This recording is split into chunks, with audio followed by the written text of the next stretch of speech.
기도하겠습니다. 하나님 아버지, 오늘도 저희를 의의 길로 인도하여 주시니 감사드립니다. 예수 그리스도 외에는 우리에게 소망이 없는 줄 믿습니다. 곤고한 심령에 응답하시고 오늘도 하나님의 아버지 되심을 경험하게 하여 주옵소서. 주 예수 그리스도의 이름으로 기도하옵나이다. 아멘. 찬송가 327장 찬양하겠습니다. 찬송가 327장입니다.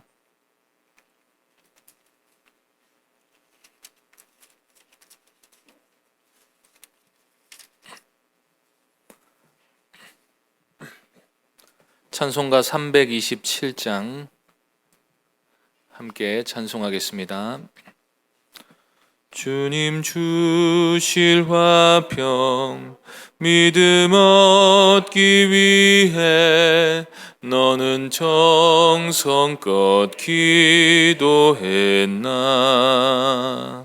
주의 제단 앞에 모두 바치기 전 복을 받을 줄 생각 마라. 주의 제단에 산 제사들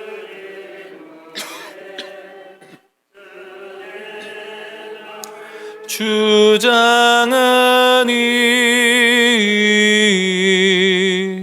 주의 뜻을 따라 그와 동행하면 영생 복락을 누리겠네. 주의 밝은 빛에 항상 활동하며 선한 사업을 힘쓰겠나. 자유 얻으려면 주의 뜻을 따라 너의 모든 것 희생하라. 주의 제단에 산 제사드린 후에 주의 맘을 주장하니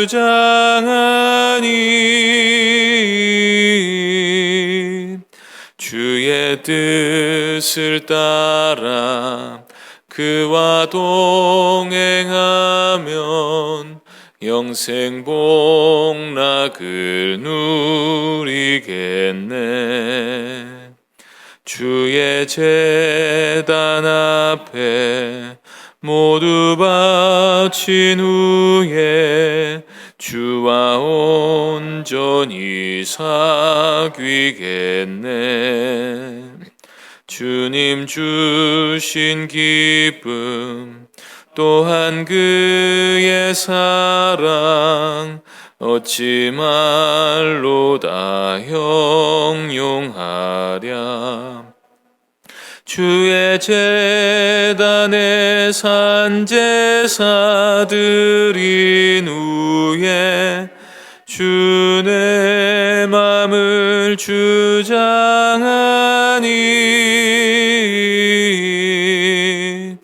주의 뜻을 따라 그와 동행하면 영생 복락을 누리겠네. 하나님 말씀은 요한 2서 4절에서 6절까지 말씀입니다.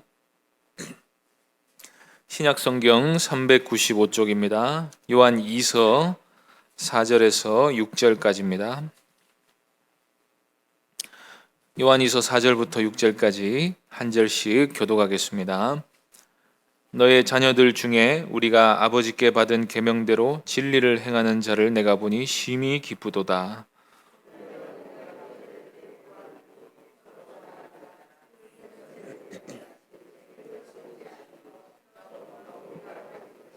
함께 읽겠습니다.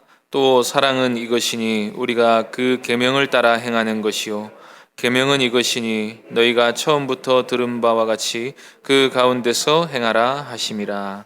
아멘. 이 시간 사랑은 이것이니 라는 제목으로 하나님 말씀 전하겠습니다. 요한 2서는 한 작은 가정교회에 이단을 주의하고 경계하라는 말을 하기 위해서 쓴 편지입니다. 특별히 이단적인 가르침을 주의 깊게 분별해서 잘못된 가르침을 가지고 교회를 방문하는 사람이 있다면 교회에 발도 붙이지 못하게 해야 한다고 강하게 권고하고 있습니다. 10절, 요한이서 10절 한번 보시겠습니다. 누구든지 이 교훈을 가지지 않고 너희에게 나아가거든 그를 집에 들이지도 말고 인사도 하지 말라. 여기서 집에 들이지 말라는 말은 당시 교회가 집에 모였기 때문입니다. 그런데 오늘 본문에서 요한은 이단을 분별하는 문제와 거짓 교사들을 상대하는 문제를 다루기 전에 먼저 우리가 진리 안에 있어야 할 것을 당부하고 있습니다.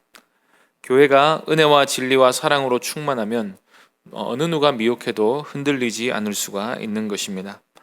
그러나 믿음이 불안정하고 교리가 불분명하고 교회에 와도 별로 기쁨도 없고 만족도 없다면 더 좋은 가르침과 더 아름다운 공동체가 있다는 말에 마음이 흔들릴 수가 있는 것입니다. 그래서 교회가 부흥하고 성장하는 비결은 다른 데 있지 않습니다. 하나님이 우리에게 주신 바 진리 안에서 충만히 서로 사랑하면 되는 것입니다. 사실 복음보다 더 높은 가르침이 어디에 있습니까? 예수 그리스도 외에 우리에게 참 기쁨과 소망을 주는 분이 누가 있습니까? 우리가 잘 믿기만 하면 교회보다 더 나은 곳이 있을 수가 없는 것입니다. 교회가 하나님의 말씀을 잘 믿고 충성하기만 하면 사람들이 교회를 떠나라고 해도 떠나지 않을 것입니다. 왜냐하면 그곳에 하나님이 계시고 하나님이 주시는 충만한 은혜가 있다는 사실을 사람들이 모일 때마다 경험할 것이기 때문입니다.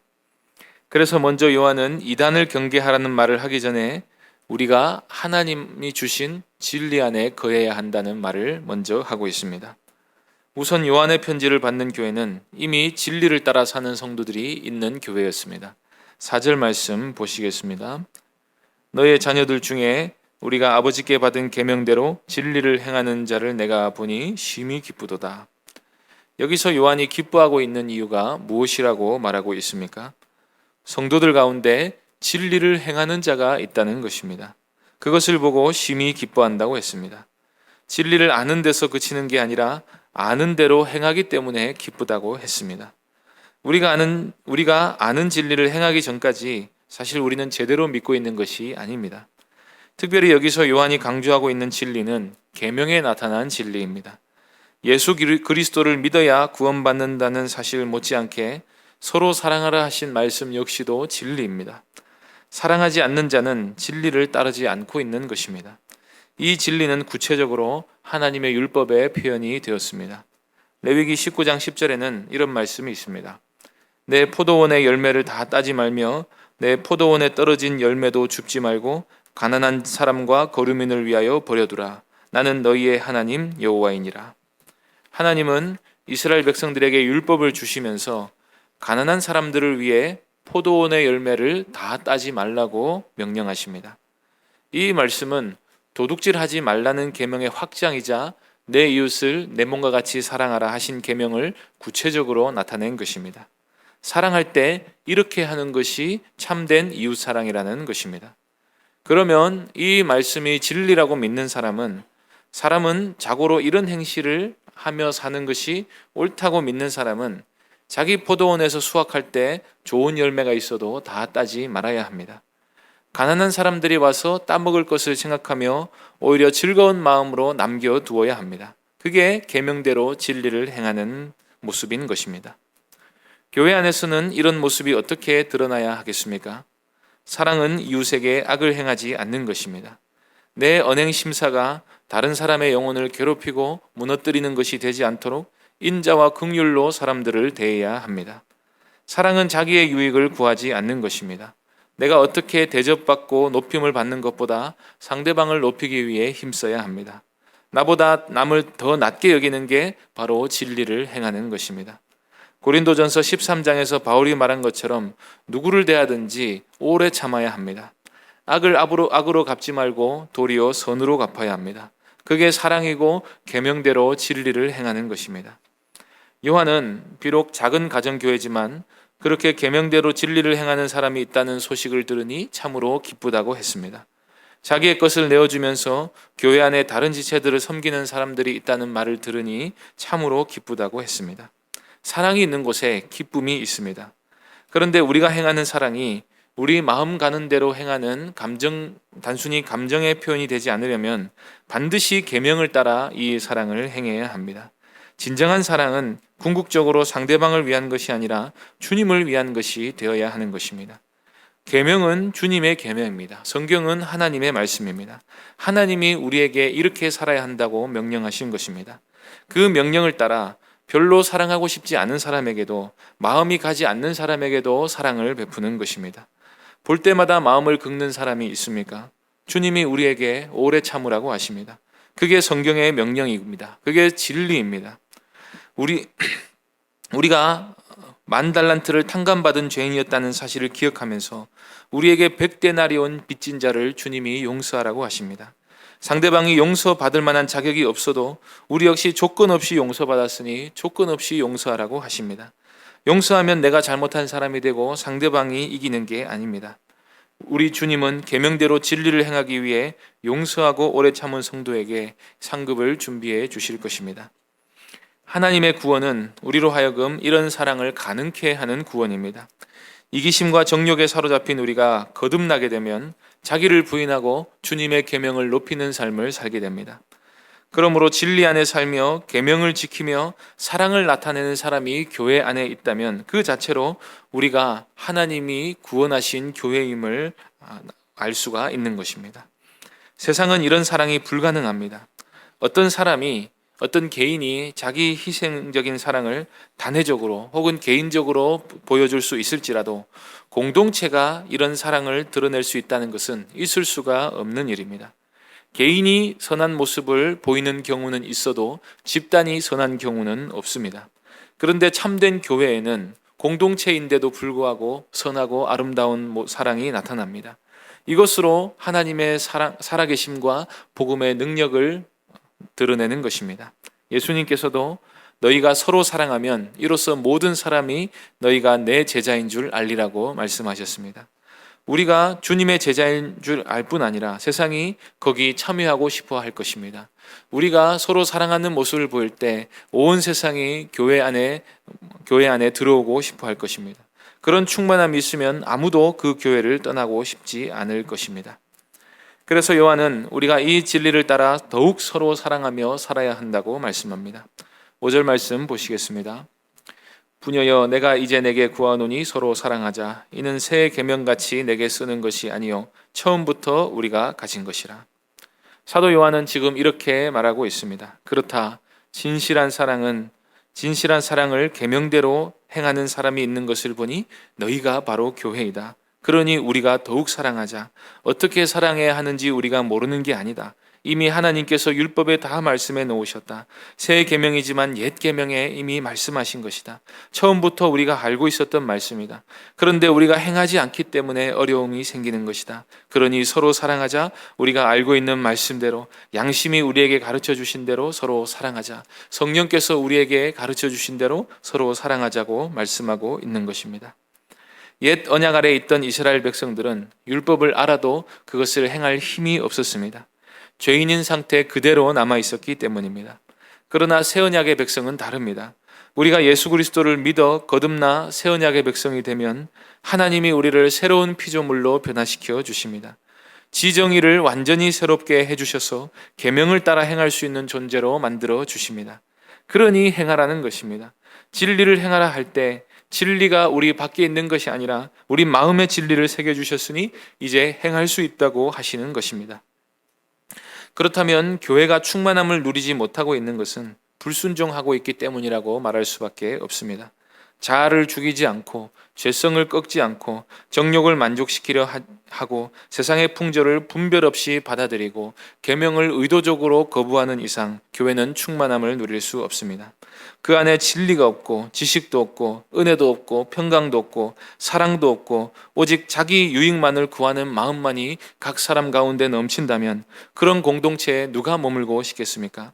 영혼의 사냥꾼들이 와서 양들을 채가기 딱 좋은 환경인 것입니다.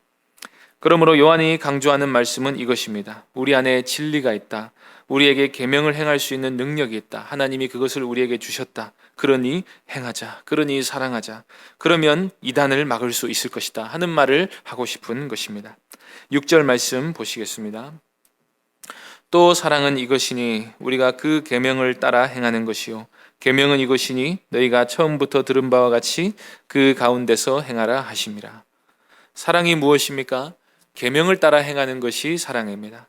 우리가 마음이 뜨거워지는 방향으로 마음을 쏟는 것이 다 사랑이 아니라, 사랑의 감정이 다 사랑이 아니라 계명을 행하는 게 진짜 사랑이라는 것입니다. 그렇다면 계명은 무엇입니까? 사랑 안에서 행하라 하신 것입니다. 계명이란 말 그대로 명령을 말합니다. 상황과 환경과 시대와 관계없이 무조건적으로 행해야 하는 말씀이 바로 계명입니다. 그래서 계명은 어기면 바로 죄가 됩니다. 핑계할 수 없습니다. 행하는 길만이 옳은 길입니다. 그런데 계명은 부당한 명령이 아닙니다. 선하고 아름다운 명령입니다. 이것을 지키면 사람이 그 안에서 살게 되고 충만한 기쁨을 누리게 되는 명령입니다. 계명을 행하는 사람만 살 뿐 아니라 주위 모든 사람까지도 함께 살리게 되는 명령입니다. 생명을 빼앗으라고 명령하시는 게 아니라 살리라고 명령하시지 않습니까? 그러니 하나님의 계명은 합리적이고 거룩하고 아름다운 것입니다. 그래서 그 자체로도 우리가 마땅히 따라야 할 법칙인데 그것을 또 명령으로 주셨습니다. 그래서 우리가 계명을 지켜야 한다는 의무에서 벗어날 길은 없습니다. 서로 사랑하라 하신 게 바로 계명입니다. 그러니 사랑이 무엇인지를 알고 행하면 그 사람은 진리 안에서 충만히 거하는 존재가 되는 것입니다. 이단에 빠진 사람들을 조사해 보면 기존 교회에서 열심히 있었던 분들이 대다수라고 합니다. 제가 아는 몇 분도 열심으로 교회를 섬기던 분들이 신천지로 갔습니다. 그런데 이유를 들어보면 표면적으로는 교회에서 말씀을 제대로 배운 적이 없다고 하는데 실제로 가보면 이단 공동체의 끈끈함과 자신에게 보여주는 굉장한 호의 때문에 넘어간 경우가 더 많습니다. 교회는 차갑고 냉랭하고 그 말씀이 이 말씀 같고 저 말씀 같고 했는데 거기 가보니 진짜로 무언가를 경험한 것 같다는 느낌이 든다는 것입니다. 여기에는 물론 영적인 문제가 있지만 우리가 참 하나님의 사랑을 경험하는 공동체라면 믿음이 연약하여 중간지대에 있는 사람들도 교회를 떠나려 하지 않을 것입니다. 사도 요한의 말씀대로 우리가 이미 알고 있는 대로 진리를 행하는 성도님들이 되시기를 바랍니다. 성령께서 매일같이 우리에게 깨닫게 해주실 것입니다. 이 경우에는 자신을 꺾는 게 옳다고 알려주실 것입니다. 이런 경우에는 가서 돕는 게 옳다고 알려주실 것입니다. 서로 사랑하라 하신 이 계명의 말씀을 실천하여서 충만한 기쁨이 넘치는 우리 교회가 되기를 간절히 소망합니다. 기도하겠습니다.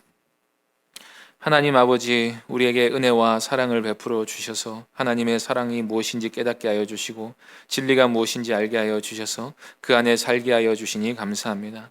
그러나 여전히 우리가 부족하여서 하나님의 사랑을 계명대로, 하나님의 진리를 계명대로 실천하기보다 우리 자신의 정욕대로 행하려 할 때가 많습니다. 우리의 죄악을 용서하여 주시고 우리 교회가 더욱 사랑이 충만한 공동체가 될 수 있도록 인도하여 주시옵소서. 주 예수 그리스도의 이름으로 기도하옵나이다. 아멘.